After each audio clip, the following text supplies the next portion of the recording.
quick channel update. You probably have noticed that Cyberdime is opening the vault. That means all the Cyberdime movies will slowly be coming onto this channel. That's right, you can finally watch all these historic movies. Now, if you notice, for example, with Home Invasion, right next to the title, in parentheses, is the release date. So it says Home Invasion, parentheses, release 2015. And this is just a way for you to know which are the old movies and which are the new ones, because during this time we'll still be releasing and making new content. For example, there's a new movie called The Pamphlet coming out very soon. So movies like that will not have a parentheses and release date next to it, just so you can decipher which is the old and which is the new. Alright, on to the video. Spoiler warning. If you haven't seen the film, go watch it.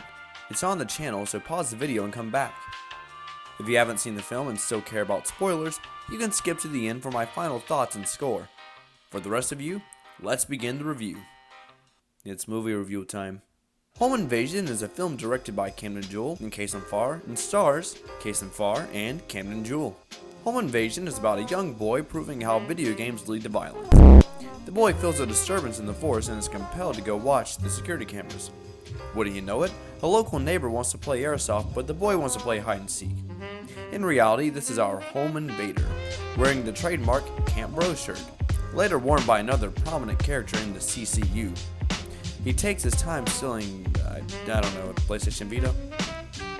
The boy and the home invader begin a game of cat and mouse as the invader stalks around the house. Luckily for the boy, the home invader is apparently blind, as several times he is within a couple feet of the boy and can't see him.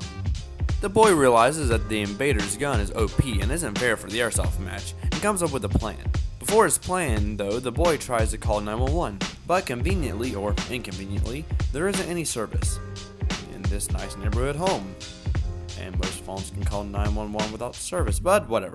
His master plan is so big it requires him to stop mid-sentence to be in awe of it.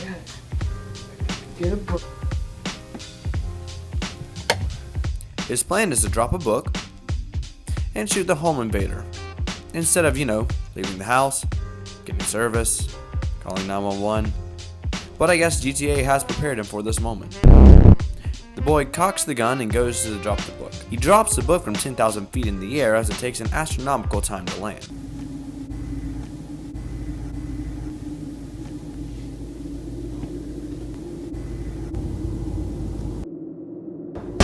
Goes into the living room to inspect, and the boy cocks the gun again. Can't be too prepared, I guess. This alerts the invader, however, and an out-of-sync gun battle that makes you question if the video's buffering ensues.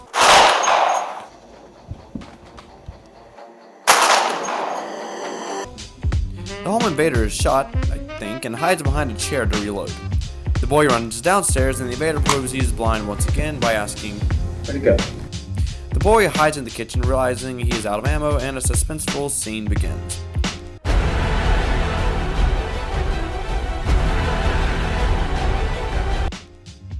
Cliche tension ensues, and one thing leads to another, and the home invader is dead.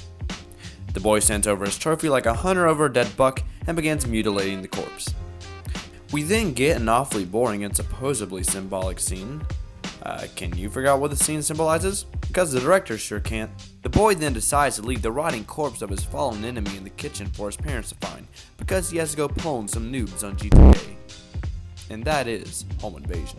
Home Invasion is the first film by Camden Jewell outside a film club.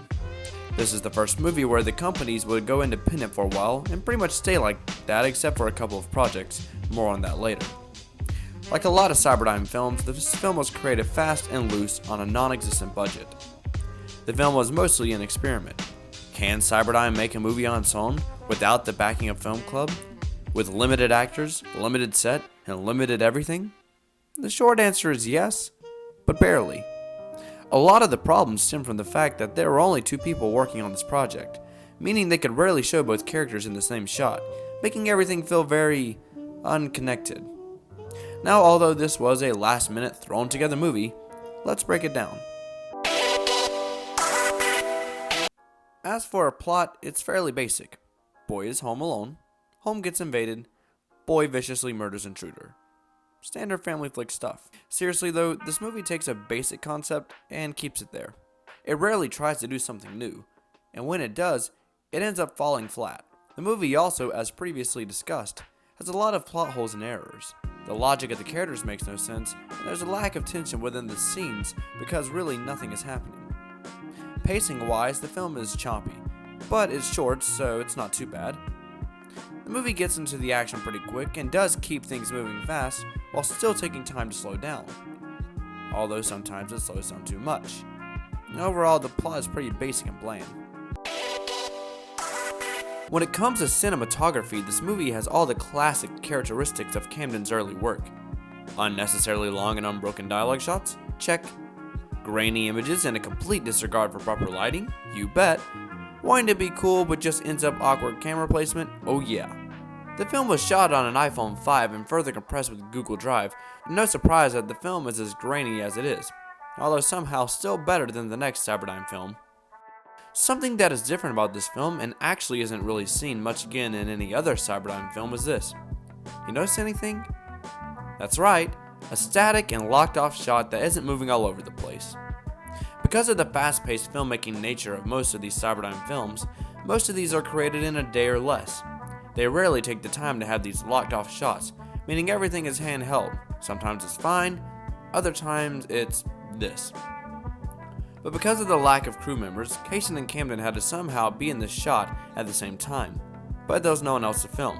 So they grabbed books and found spots to set up the camera to get both in frame. That's about the biggest achievement that this movie makes in cinematography, and let's face it, that's not much. Overall, the cinematography is just as basic and bland as the plot, and sometimes it's worse.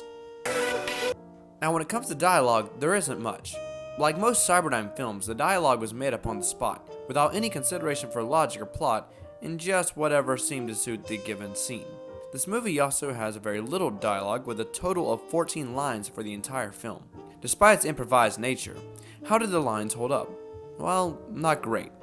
Most of the lines are pretty unnatural. Oh yeah, I forgot. Call 911. Characters speak out loud at times in which they most definitely should be quiet. That was close. And overall, this whole film could have been told without dialogue, and it would have been better.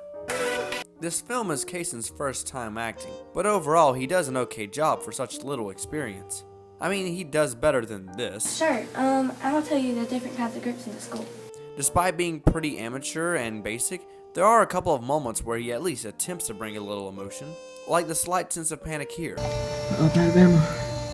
Camden's acting isn't much better. To be fair, he doesn't really say or do much, and he has a mask to cover his face, but still. His one big line is, Where'd it go? and I think that pretty much sums up the acting. Home Invasion is an interesting first attempt at flying solo for Cyberdime. A lot of the same directing flaws from Life of a Middle Schooler can be found here. Home Invasion isn't as laugh-out-loud bad as Life of a Middle Schooler, and that's honestly its worst aspect. It doesn't have the nostalgia or charm or laughably bad moments. It's pretty basic and bland. It's short, and at least tries to entertain you, but sadly, as fast as the movie goes, it lacks energy, and that's its worst problem. Home Invasion is great for its historical significance to the Cyberdime universe, but not really for anything else. I give Invasion a 25 out of 100, meaning sadly, it's kind of a poor film to watch. This also means it puts Home Invasion at the number 2 spot, right below Life of a Middle Schooler in the best Cyberdime film ranking. But it is short, so I still say go check it out. Go watch Home Invasion if you want to see where it all got started, and if you want to see Cason with a high-pitched voice. Thank you so much for watching. Don't forget to go like and subscribe for more content, and be on the lookout for more Cyberdime films. Keep your ears open because the next film on the list is Killer.